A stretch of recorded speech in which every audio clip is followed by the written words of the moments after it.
बोली हाम्रो आवाज तपाईको, बोली हाम्रो आवाज तपाईको, युगवाणी नेटवर्क।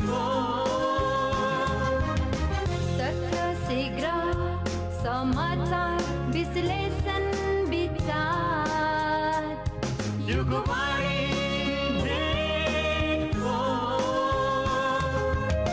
विकासमा सहभागिताका लागि, युगवाणी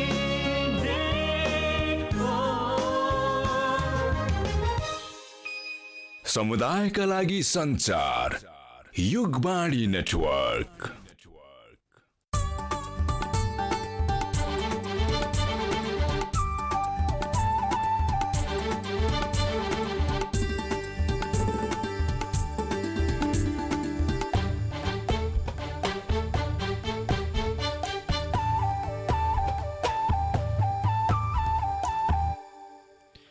नमस्कार, युगवाणी मिडिया नेटवर्कको प्रस्तुति बिहानी खबर सङ्गालो युगान्तरमा तपाईँलाई स्वागत छ। अनुसार स्वार र प्रज्वल साक्यको आज विक्रम सम्वत 2078 साल साउन महिनाको 27 गते बुधबार अगस्त 11, 2021, नेपाल सम्वत 1141 गुणाथो तृतीया। आज सूर्योदय बिहान 5:33 हुँदैछ। त्यसै गरी सूर्यास्त साँझ 6:47 हुनेछ। दैनिक अखबारमा प्रकाशित खबरहरूको सङ्गालो युगान्तर काठमाडौँमा रेडियो उपत्यका 87.6 मेगाहर्ज लगायत देशभरका विभिन्न रेडियो स्टेशन र रेडियो उपत्यका.com.np मार्फत एकैसाथ सुनिरहनु भएको छ।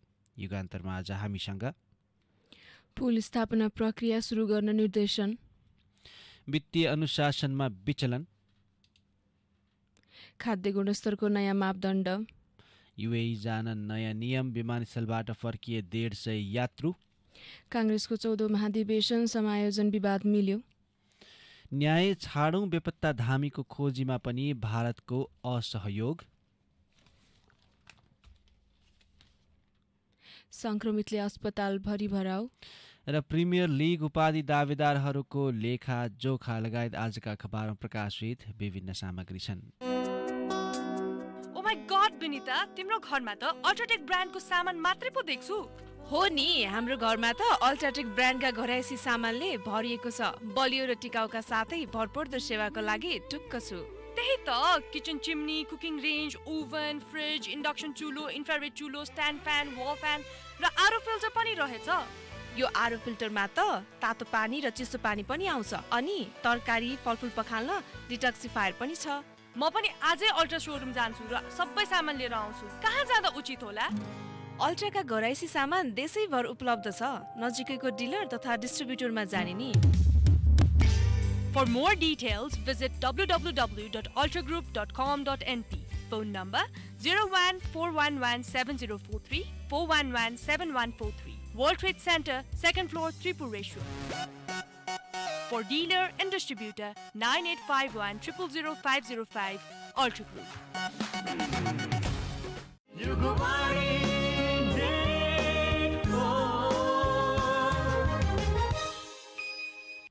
युगान्तर अब विस्तारमा। आजको गोर्खापत्र दैनिकमा पुल स्थापना प्रक्रिया सुरु गर्न निर्देशन शीर्षकमा समाचार प्रकाशित छ। प्रधानमन्त्री शेरबहादुर देउवाले मेलम्ची खोलामा आएको बाढीले बगाएका पुलको ठाउँमा स्थानीय सरकारसँग समन्वय गरेर बेल ब्रिज वा यान्त्रिक पुल राख्न निर्देशन दिनुभएको छ। सिंहदरबारमा मंगलबार बसेको राष्ट्रिय विपद जोखिम न्यूनीकरण तथा व्यवस्थापन प्राधिकरणको बैठकलाई सम्बोधन गर्नुहुँदै उहाँले सो क्षेत्रमा बाढीले पुल बगाउँदा स्थानीयवासीलाई आवत जावत गर्न ठूलो समस्या भएकाले तत्काल पुल स्थापनाको प्रक्रिया सुरु गर्न निर्देशन दिनुभएको हो। प्रधानमन्त्रीको निर्देशनसँगै सो क्षेत्रमा बाढी जानुको कारणबारे अध्ययन गर्न पनि प्राधिकरणका लागि बाटो खुलेको छ। प्रधानमन्त्री देउवाले अन्य मुलुकको अनुभव समेत लिएर मेलम्ची खोला र सो क्षेत्रमा लेदो पुग्नुको कारणबारे अध्ययन गर्न प्राधिकरणलाई निर्देशन दिनुभएको हो। असार 1 गते गएको बाढी पहिरोले मेलम्ची क्षेत्रमा 5वटा पुल बगाउनुका साथै मेलम्ची खानेपानी आयोजनामा ठूलो क्षति पुर्याएको थियो। प्राधिकरणका कार्यकारी प्रमुख अनिल पोखरेलका अनुसार बैठकमा प्रधानमन्त्रीले जहाँ जहाँ पुल बगेको छ त्यहाँको स्थानीय सरकारसँग समन्वय गरेर पुलहरू बगाएको ठाउँमा बेली ब्रिज वा यान्त्रिक पुल राख्न निर्देशन दिनुभएको हो। यान्त्रिक पुललाई निकालेर पछि अर्को ठाउँमा भण्डारण वा जडान गर्न सकिनेछ। पुलको खरिद तथा जडानका लागि नेपाली सेनालाई आवश्यक पर्ने बजेट उपलब्ध गराउन पनि प्रधानमन्त्रीले प्राधिकरणलाई निर्देशन दिनुभएको छ। समस्याको पहिचान गर्ने जिम्मेवारी भने प्राधिकरणमै रहनेछ। त्यसैगरी बैठकमा प्रधानमन्त्री देउवाले प्राधिकरणलाई अझ सबल, सक्षम र प्रभावकारी बनाउन यसको संस्थागत संरचना परिमार्जन गर्न जोड दिनुहुँदै विपद कोषको नियमावली संशोधन गरी सो कोषलाई प्राधिकरण मार्फत सञ्चालन गर्नुपर्ने बताउनु भएको छ। पुल जडानको जिम्मेवारी पाएका नेपाली सेनाका प्रवक्ता सहायक रथी सन्तोष बल्लभ पौडेलले प्रधानमन्त्रीबाट भएको निर्देशन बमोजिम सेनालाई प्राप्त हुने पत्रको आधारमा चाँडै नै पुल खरिद प्रक्रिया अघि बढाइने बताउनु भएको छ। आजको नागरिक दैनिकले प्रथम पृष्ठमा वित्तीय अनुशासनमा विचलन, अर्थतन्त्रलाई नयाँ गति प्रदान गर्न अर्थमन्त्रीको घोषणा शीर्षकमा समाचार छापेको छ। सरकारले प्रतिनिधि सभालाई देशको आर्थिक अवस्थाबारे जानकारी गराएको छ। शेरबहादुर देउवा नेतृत्वको सरकारले केपी ओली नेतृत्वको पूर्ववर्ती सरकारका पालामा आर्थिक क्षेत्रमा देश कमजोर भएको निष्कर्ष निकाल्दै त्यसबारे प्रतिनिधि सभालाई जानकारी गराएको छ। प्रतिनिधि सभाको मङ्गलबारको बैठकमा अर्थमन्त्री जनार्दन शर्माले मुलुकको आर्थिक अवस्थाबारे जानकारी गराउँदै विगतको सरकारले गरेका कमी कमजोरी सच्याएर वर्तमान सरकार अघि बढ्ने बताए। उनले सरकारको पहिलो कर्तव्य सबै नेपालीलाई कोभिड विरुद्धको खोप र अन्य आवश्यक स्वास्थ्य सुविधा उपलब्ध गराउनु रहेको पनि बताए। जनताको स्वास्थ्य रक्षा गरी थप राहत र पुनस्थापनाका कार्यक्रम एवं नीतिगत सुधारका माध्यमबाट अर्थतन्त्रलाई नयाँ गति प्रदान गर्नु वर्तमान सरकारको दायित्व र प्राथमिकता दुवै रहेको उनले जानकारी गराए। समाचारमा उल्लेख छ। यसै समाचारलाई आजको नयाँ पत्रिकाले 4 वर्ष अघिको तुलनामा आर्थिक परिसूचक झनै कमजोर शीर्षकमा समाचार छापेको छ।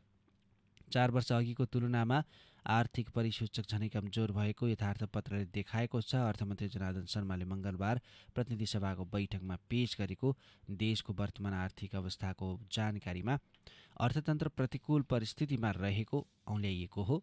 4 वर्ष अघि आर्थिक वर्ष 2073-74 मुलुकको आर्थिक वृद्धि 8.98% थियो, तर गत आर्थिक वर्ष 2077-78 4.01% मात्रै आर्थिक वृद्धि हुने अनुमान तथ्याङ्क विभागले गरेको छ।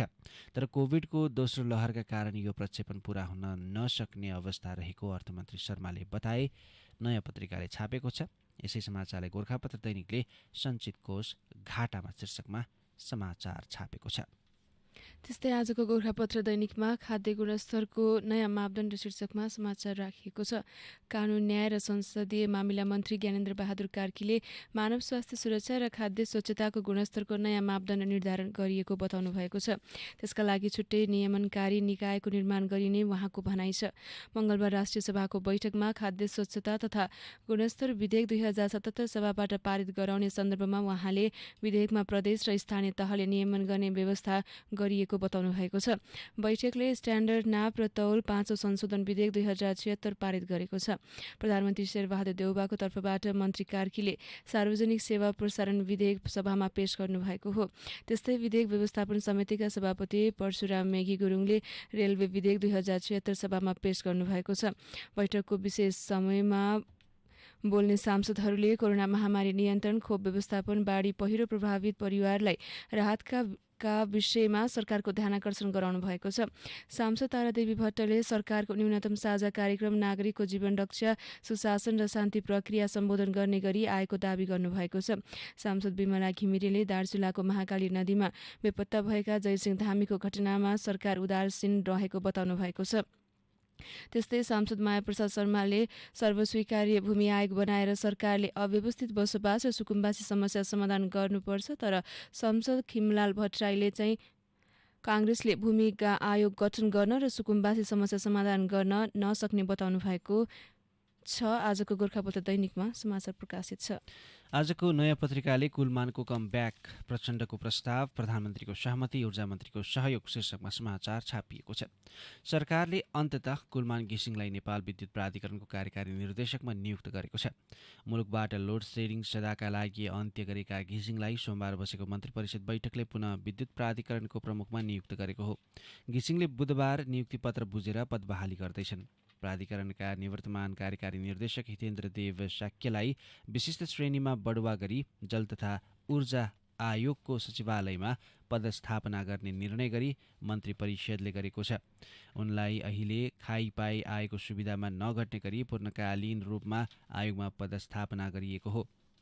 ऊर्जा मन्त्रीको अध्यक्षतामा हुने आयोगमा राष्ट्रिय योजना आयोगका सदस्य, विभिन्न मन्त्रालयका सचिवहरू, सरकारले नियुक्त गरेका 2 जना विशेषज्ञहरू, इन्जिनियरिङ अध्ययन संस्थानका डिन, नेपाल इन्जिनियर्स एसोसिएसनका अध्यक्ष तथा नेपाल उद्योग वाणिज्य महासङ्घका प्रतिनिधि सदस्यका रूपमा रहन्छन्। यी कुनै पनि सदस्यले आयोगबाट तलब पाउँदैनन्, तर शाक्यलाई भने पूर्णकालीन तलबी सदस्यका रूपमा पदस्थापना गर्न सरकारले मङ्गलबार नियमावली नै स्वीकृत गरेको उच्च सरकारी स्रोतले जानकारी दिएको छ। समाचारमा उल्लेख गरिएको छ। त्यस्तै आजको गोरखापत्र दैनिकमा सचेतता अपनाउन विज्ञको सुझाव शीर्षकमा समाचार प्रकाशित छ। नेपालमा कोरोना भाइरस सङ्क्रमण बढ्दै गएपछि विज्ञहरूले चिन्ता व्यक्त गरेका छन्। 3000 देखि 3500 को हाराहारीमा रहेको कोरोना सङ्क्रमितको सङ्ख्या मङ्गलबार अप्रत्याशित रूपमा बढेर झण्डै 5000 पुगेपछि सरुवा रोग विशेषज्ञहरूले कोरोनाको तेस्रो लहर आएको र यसले ठूलो क्षति गर्न सक्ने भन्दै चिन्ता व्यक्त गरेका हुन्। वरिष्ठ भाइरोलोजिस्ट तथा सरुवा रोग विशेषज्ञ डाक्टर वासुदेव पाण्डेले नेपालमा बढ्दै गएको कोरोना सङ्क्रमणलाई तेस्रो छालका रूपमा विश्लेषण गर्दै अबका दिनमा अवस्था भयावह हुन सक्ने चेतावनी दिनुभएको छ। सरकारको कामकारबाहीले पनि कोरोना बढाएको आरोप लगाउँदै उहाँले राजनीतिक दलहरूद्वारा सभा, सम्मेलन, जुलुस, धरना जस्ता क्रियाकलाप हुनु दुःखद भएको बताउनु भएको छ। त्यस्तै पछिल्लो 24 घण्टामा देशभर थप 4904 जनामा कोरोना सङ्क्रमण पुष्टि भएको छ। यही अवधिमा थप 35 जना सङ्क्रमितहरूको मृत्यु भएको छ भने 2115 जना सङ्क्रमित निको भएका छन्। स्वास्थ्य तथा जनसङ्ख्या मन्त्रालयका अनुसार 13217 जनाको PCR परीक्षण तथा 5906 जनाको एन्टिजेन परीक्षण गर्दा 4904 जनामा कोरोना पुष्टि भएको हो। यस्तै कोभिड-19 सङ्क्रमण महामारी नियन्त्रण तथा व्यवस्थापनका लागि काठमाडौँ उपत्यकामा जारी निषेधाज्ञा थप प्रभावकारी बनाउन केही सार्वजनिक सेवा सञ्चालनमा कडाई गरिएको छ। काठमाडौँ जिल्ला प्रशासन कार्यालयले अत्यावश्यक सेवा अन्तर्गत ढुवानी र उपत्यका प्रवेश गर्ने सवारी साधन बाहेक अन्य सवारी साधन सञ्चालनका लागि साँझ 8 बजेसम्मको समयावधि तोकेको छ। उपत्यकामा गुड्ने निजी तथा सार्वजनिक सवारीका साधनहरूलाई साँझ 8 बजेसम्म गन्तव्यमा पुगिसक्नुपर्ने व्यवस्था लागू गरिएको छ। काठमाडौँ जिल्ला प्रमुख जिल्लाधिकारी कालीप्रसाद पराजुले अनावश्यक रात्रिकालीन यातायात आवागमनमा रोक लगाएको बताउनु भएको छ। निषेधाज्ञा थप गरेर भदौ 8 गतेसम्मलाई राखिएको छ। त्यस्तै सङ्क्रमितले अस्पताल भरि भराओ शीर्षकमा आजको नागरिक दैनिकमै समाचार राखिएको छ। 2 सातादेखि कोरोना सङ्क्रमण बढेपछि उपत्यकाका कोभिड अस्पतालमा गम्भीर बिरामीको चाप पनि वृद्धि भएको छ। त्रिवी शिक्षण अस्पतालका श्वास प्रश्वास तथा छाती रोगी विशेषज्ञ डाक्टर निरज बमका अनुसार 4-5 दिन यता गम्भीर लक्षण भएका कोरोना सङ्क्रमितले आइसियु र एसडियु भरिसकेको छ। यो अस्पतालमा 40 बेडको आइसियु, 30 वटा भेन्टिलेटर र 10 वटा एसडियु कुनै पनि खाली छैनन्। जनरल बेडमा पनि 90 जना भर्ना भइरहेका छन्। एक साता यता बिरामीको सङ्ख्या बढेको उहाँले बताउनु भएको छ। केही दिन यता छिमेकी र तराई जिल्लाबाट रेफर भएर आउने बिरामी र सुरक्षाको खोजीमा आफै भर्ना हुन आउने बिरामीका कारण अस्पताल भरिभरा हुँदै गएको डाक्टर बमले बताउनु भएको छ। उहाँका अनुसार काठमाडौँ नजिकका जिल्ला धादिङ, रसुवा, नुवाकोट, सिन्धुपाल्चोक, दोलखाका साथै सोलुखुम्बु, मकवानपुर, रौतहट, बारा, धनुषा, पर्सा र गोर्खाबाट बिरामी आइरहेका छन्। आजको नयाँ पत्रिकाले प्रथम पृष्ठमा आज लुम्बिनी सरकारको भविष्य तय, अविश्वास प्रस्ताव सदनमा टेबल हुँदै शीर्षकमा समाचार छापिएको छ। विपक्षी गठबन्धन दलहरूले मुख्यमन्त्री शङ्कर पोखरेलको सरकार विरुद्ध तेस्रो पटक दर्ता गरेको अविश्वास प्रस्ताव लुम्बिनी प्रदेश सभामा आज टेबल हुँदैछ। पटक पटक दर्ता गराए पनि टेबल हुन नसकेको अविश्वास प्रस्ताव लुम्बिनीमा प्रदेश प्रमुख परिवर्तन भएसँगै बुधबार टेबल हुन लागेको हो, समाचारमा उल्लेख गरिएको छ।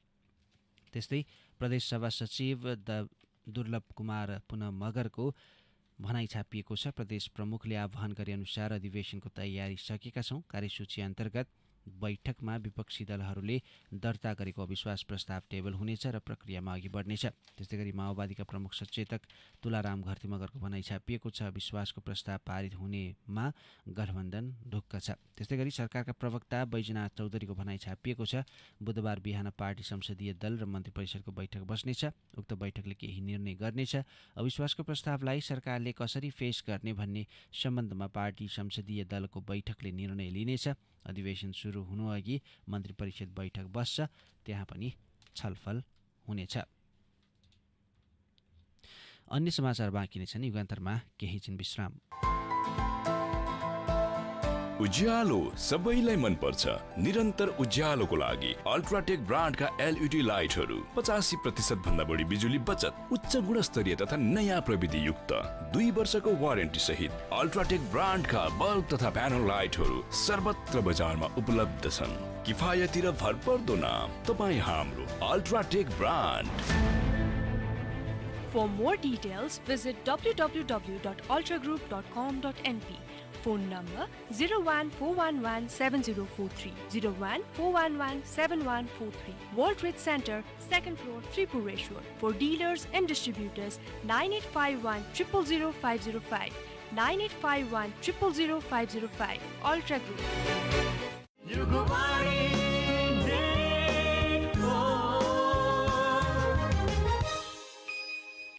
युगान्तरमा पुनः स्वागत छ। अब बाँकी सामग्री। आजको गोर्खापत्र दैनिकमा काङ्ग्रेसको 14औं महाधिवेशन समायोजन विवाद मिल्यो शीर्षकमा समाचार राखिएको छ। नेपाली काङ्ग्रेसमा अन्य राजनीतिक दलबाट प्रवेश गरेका नेता तथा कार्यकर्ताको समायोजनमा देखिएको अन्यल अब हट्ने भएको छ। समायोजनका विषयमा देखिएको विवाद समाधान गर्न मङ्गलबार बसेको कार्यदलको बैठकले यसलाई नीतिगत रूपमा टुङ्गो लगाउने निर्णय गरेको छ। पार्टीका उपसभापति विमलेन्द्र निधिको संयोजकमा गठित समायोजन समस्या समाधान गर्न गठित कार्यदलमा यस विषयमा सैद्धान्तिक सहमति भएको जानकारी पार्टीका मुख्य सचिव कृष्ण प्रसाद पौडेलले दिनुभएको छ। अब यो सहमतिलाई बुधबारसम्म अभिलेखीकरण गरिनेछ। समायोजनमा प्रस्तुत भएको सहमतिलाई पार्टीको केन्द्रीय समितिमा प्रस्तुत गरी यसलाई अनुमोदन समेत गरिनेछ। पार्टीमा यसअघि नेता विजय कुमार गच्छेदार, राष्ट्रिय प्रजातन्त्र पार्टीबाट नेता सुनिल थापाको अगुवाईमा प्रवेश गरेका नेता तथा कार्यकर्ताको व्यवस्थापन कसरी गर्ने भन्ने विषयमा ठोस सहमति जुट्न सकेको थिएन। तर अब यस विषयमा सहमति भएपछि नेताहरूको पदीय व्यवस्थापनदेखि क्रियाशील सदस्यता कति कार्यकर्तालाई दिने भन्ने समेत निर्णयमा पुगिनेछ। समायोजनको विवाद समाधान भएपछि यसले पार्टी महाधिवेशनका लागि सहज बनाउने जनाइएको छ। आजको नयाँ पत्रिकाले प्रथम पृष्ठमा न्याय छाडौँ बेपत्ता धामीको खोजीमा पनि भारतको असहयोग शीर्षकमा समाचार छापिएको छ। ट्विन तर्दा तर्दै एसएसबीले डोरी फुकालेपछि महाकालीमा बेपत्ता भएका नेपाली युवा जयसिंह धामीलाई न्याय दिनु त परको कुरा, खोजी कार्यमा पनि भारतले असहयोग गरेको छ। नेपालले जयसिंहको खोजीका लागि महाकालीमा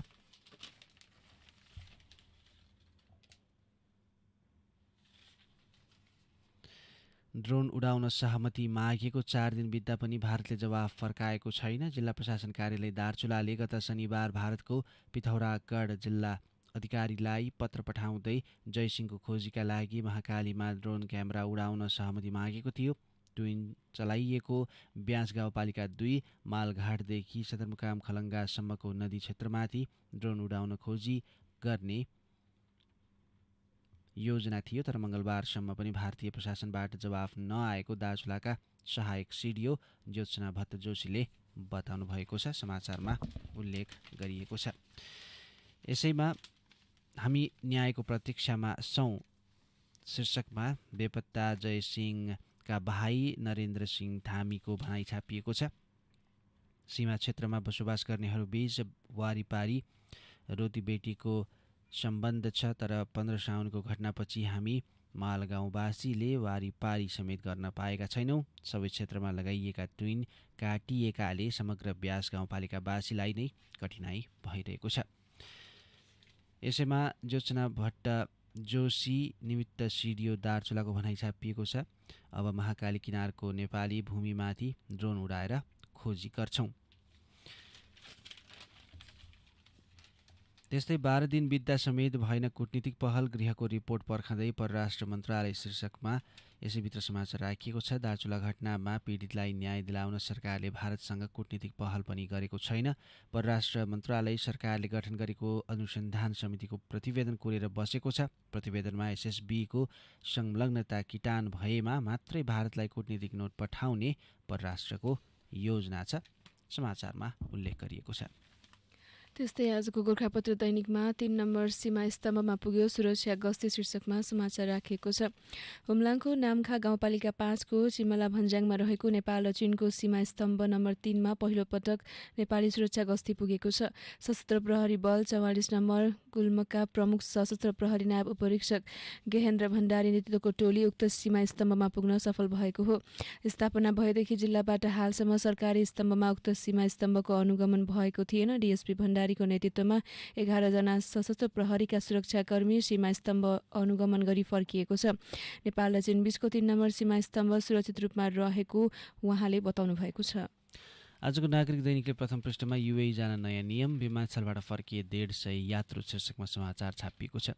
कोरोना महामारीलाई देखाएर विभिन्न मुलुकले लागू गरेको आफ्नै नियमका कारण नेपाली युवाले वैदेशिक रोजगारीमा जान समस्या खेप्दै आएका छन्। पछिल्लो समय संयुक्त अरब इमिरेट्सले लागू गरेको नयाँ नियमका कारण सोमबार 150 यात्रु दुवै जानबाट रोकिए।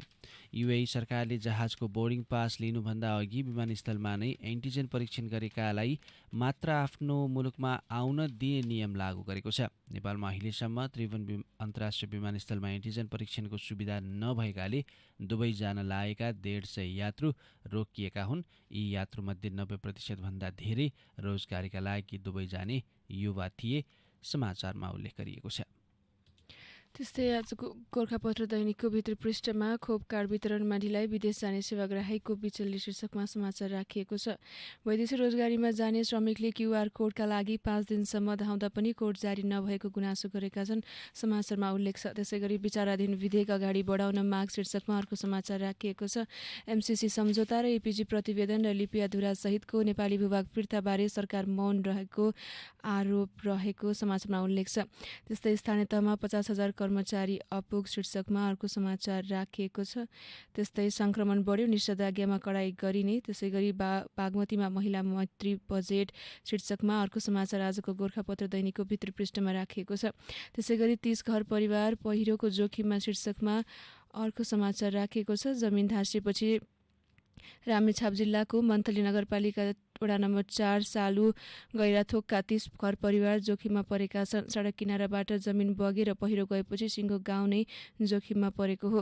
त्यसै गरी बागमतीमा 39 लाखभन्दा बढी खोपबाट वञ्चित शीर्षकमा समाचार राखिएको छ। आजको नागरिक दैनिकले भित्री पृष्ठमा मानसिक स्वास्थ्यमा ध्यान नपुग्दा समस्या शीर्षकमा समाचार छापेको छ। पछिल्लो समय कोरोना संक्रमितको सङ्ख्या घट्दै जाँदा भाइरल ज्वरोका बिरामीको चापले रोल्पा अस्पताल भरिन थालेको छ। मङ्गलबार पनि 15 बेडको मात्र क्षमता रहेको जिल्लाकै एक मात्र अस्पतालमा हरेक चिजको अभाव रहेको छ। कोरोना कहरको आतंकले आम नागरिकलाई त्रास फैलाएको लामो समय पुगिरहँदा मानसिक स्वास्थ्यमा गम्भीर असर पर्न थालेको स्वास्थ्यकर्मीहरू बताउँछन्। मानसिक स्वास्थ्यका सवालमा कोही कसैको नजर पुगेको देखिँदैन, समाचारमा उल्लेख छ। त्यस्तै गरी रेफर कार्डले शास्ति बेहोर्दै बिरामी शीर्षकमा अर्को समाचार भित्री पृष्ठमा छापिएको छ। सुनसरीको सदरमुकाम इनरुवा स्थित जिल्ला अस्पतालमा बिरामी उपचार गर्नुभन्दा रेफर कार्डमा का लागि भेला हुन गरेका छन्। स्वास्थ्य बिमा गरेका बिरामी अन्यत्र उपचार गर्न जाँदा रेफर कार्ड चाहिने भएकाले सो कार्डका लागि इनरुवा अस्पतालमा जमघट हुने गरेका छन्। रेफर कार्डको समय 1 साताका लागि मात्र हुँदा बिरामीले पटक पटक अस्पताल धाउनुपर्छ। नागरिकलाई सुलभ शुल्कमा